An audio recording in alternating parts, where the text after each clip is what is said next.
அனைவருக்கும் வணக்கம். Welcome to Abi's recipe. இன்றைக்கி இந்த வீடியோவில் உங்கள் கூட என்ன ஷேர் பண்ணிக்க போகிறேன் அப்படின்னா எக் ட்ராப் சிக்கன் சூப். குழந்தைங்களுக்கு மட்டும் கிடையாது, பெரியவங்களுக்கும் தான். ரொம்ப ஹெல்த்தியாக, ரொம்ப டேஸ்டியாக, எல்லாத்துக்கும் பிடிச்ச மாதிரி எப்படி செய்கிறது அப்படிங்கிறது தான் ஒரு சிம்பிள் டிப்ஸோடு நான் ஷேர் பண்ணியிருக்கேன். ஸோ வீடியோவை மிஸ் பண்ணாமல் பாருங்கள். இதுக்கு நம்ம என்ன சேர்க்க போகிறோம் அப்படின்னா மிளகு, ஜீரகம், பூண்டு, இது 3 தான் மெயினாக இருக்கும். மிளகு ஜீரகம் காரத்துக்கு தகுந்த மாதிரி நீங்கள் போட்டுக்கோங்க. ஸோ நான் 4 பேருக்கு அளவாக செய்கிறேன் அப்படிங்கும்போது 1 டீஸ்பூன் மிளகு, 1 டீஸ்பூன் ஜீரகம். காரம் ஜாஸ்தியாக வேணும்னா 1 டீஸ்பூன் மிளகு, 3/4 டீஸ்பூன் ஜீரகம் போட்டுக்கோங்க. இது ரெண்டுத்தையும் நல்லா நம்ம வறுத்துக்க போகிறோம். அப்போ தான் நல்லா வாசனை கிடைக்கும்.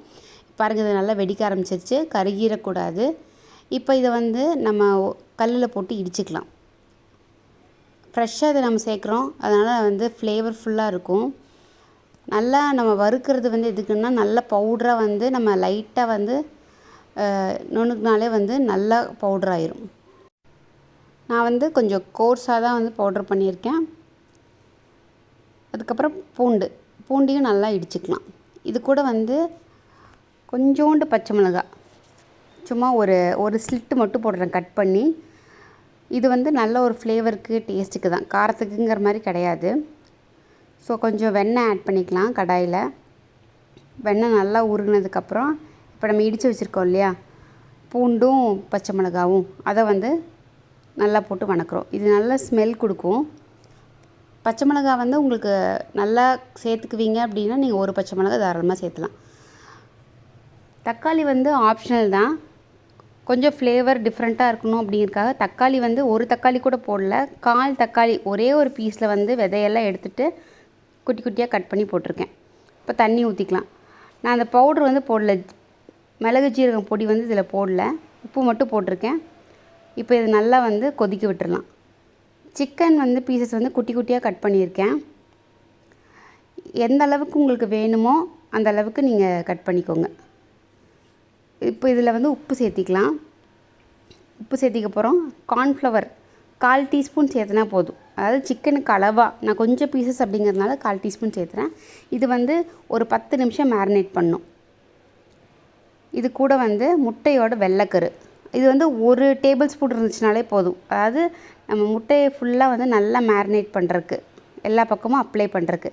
இது எதுக்காக பார்த்தீங்க அப்படின்னா, நம்ம கடையிலலாம் சில டைம் சூப், சிக்கன் கிளியர் சூப்போ இல்லை சிக்கன் சூப் குடிக்கும் போது பார்த்திங்கன்னா ரொம்ப ஹார்டாக சவுன்னு இருக்கும். நம்ம கடித்து சாப்பிட்டு துப்ப தான் வேணும், அந்த மாதிரி இருக்கும். சரியாக இதாக இருக்காது. நல்லா வெந்திருக்கும், ஆனால் ரொம்ப ஹார்டாக இருக்கும். இப்போ நல்லா தண்ணி கொதிக்க ஆரம்பித்ததுக்கப்புறம் இதில் இந்த சிக்கனை இதில் போட்டுடலாம். இதுலேயே தான் நல்லா வேகணும். நான் முட்டை கொஞ்சம் ஜாஸ்தியாக வெள்ளைக்கரு சேர்த்திருக்கிறதுனால அப்படி மேலே லைட்டாக வருது. நீங்கள் அளவாகவும் சேர்த்திக்கலாம், இப்படியும் சேர்த்திக்கலாம். இப்போ இது நல்லா கொதிக்கணும். ஸோ இந்த மாதிரி நம்ம மேரினேட் பண்ணி சேர்த்துறதுனால ரொம்ப மாய்ஸ்டாக, நல்ல ஜூஸியாக, நம்மளுக்கு எடுத்து சாப்பிட்றதுக்கு அவ்வளோ சாஃப்டாக இருக்கும். கண்டிப்பாக இதை ட்ரை பண்ணி பார்த்துட்டு உங்கள் கமெண்ட்ஸை நீங்கள் கண்டிப்பாக சொல்லணும். இப்போ அந்த ஜீரகம், மிளகு ஜீரகம் இடித்து வச்சுருந்தோம் இல்லையா, அந்த பொடியை சேர்த்திக்கிறோம். அதுவும் இப்போ நல்லா கொதிக்கணும்.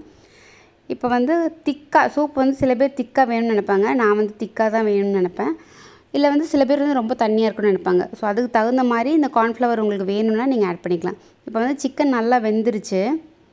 வெந்ததுக்கப்புறமா கொஞ்சமாக ஒரு 1/2 டீஸ்பூன் கார்ன்ஃப்ளவர் மாவு தண்ணியில் கரைச்சி வச்சுருக்கிறது காமிச்சேன் இல்லையா, அதை இதில் ஆட் பண்ணிக்க போகிறோம். ஆட் பண்ணி நல்லா இது கொதிக்கணும். உங்களுக்கு சூப் எந்த அளவுக்கு திக்னஸ் வேணுமோ அந்த அளவுக்கு நல்லா கொதிக்க விடுங்க. அதுக்கப்புறம் இப்போ எக் ட்ராப்புக்கு ஆல்ரெடி முட்டையை நம்ம எடுத்து வச்சுருப்போம். அதை நல்லா பீட் பண்ணிக்கலாம். ஒரு முட்டை தாராளமாக போடலாம், 4 பேர்த்துக்கு. தூரத்துலேருந்து நல்லா ஊற்றி ஒரு கையில் ஊற்றிட்டே ஒரு கையில் கிளறினீங்க அப்படின்னா முட்டை நல்லா நூடுல்ஸ் மாதிரி ஆயிரும். டேஸ்ட் ரொம்ப நல்லாயிருக்கும் நீங்கள் சாப்பிட்றதுக்கு. நல்லா கிளறி விட்டுக்கிட்டே இருக்கணும். இப்போ இது நல்லா ஒரு கொதி வந்துடுச்சு அப்படின்னா மல்லி இலை தூவி நம்ம இறக்கிடலாம். நம்மளுக்கு சூப் ரொம்பவே டேஸ்டியாக ரெடி ஆயிடுச்சு. செஞ்சு பார்த்துட்டு உங்கள் கமெண்ட்ஸை சொல்லுங்கள். பிடிச்சிருந்துச்சுன்னா ஒரு லைக் கொடுங்க. மறக்காமல் நம்ம சேனலுக்கு சப்ஸ்கிரைப் பண்ணுங்கள். பக்கத்தில் இருக்கிற பெல் பட்டனையும் ப்ரெஸ் பண்ணிடுங்க. நான் அப்போ தான் எப்போல்லாம் வீடியோஸ் போடணும் உங்களுக்கு நோட்டிஃபிகேஷன் வரும். Stay healthy, be happy. Thank you.